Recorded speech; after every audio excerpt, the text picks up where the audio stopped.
picture a world that feels both stable and unstable, where we still rely on modern institutions like democracy, science, and the economy, but live in a state of constant change and uncertainty. This is the late modern society, a concept that describes our current stage in modernity, shaped by rapid technological advances, globalization, and reflexivity. Historically, late modernity is seen as an evolution of modernity rather than a break from it. Modernity began in the 18th century with industrialization, rational thought, and the belief in progress. By the mid-20th century, after 2 world wars, decolonization, and social revolutions, modern society had transformed.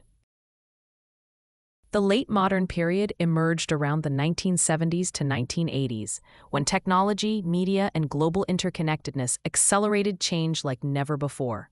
Anthony Giddens argues that late modernity is defined by reflexivity, the constant examination and revision of our beliefs, actions, and social systems in light of new information.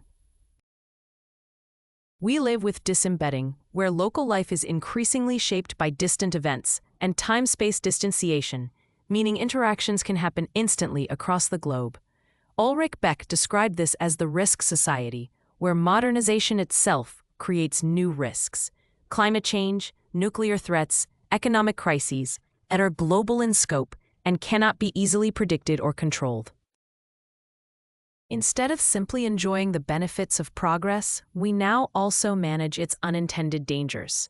Zygmunt Bauman overlaps with this view, highlighting how globalization creates fluidity and uncertainty, forcing individuals to constantly adapt in work, identity, and relationships. Unlike postmodernity, late modernity still believes in progress and rationality, but acknowledges the instability they bring.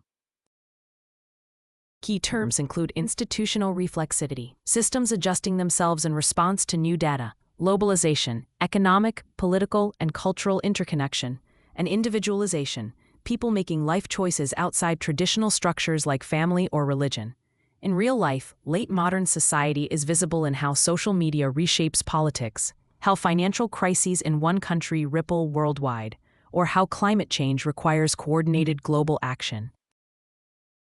We live in a networked world where our choices, what we buy, vote for, or share online, are part of complex global systems.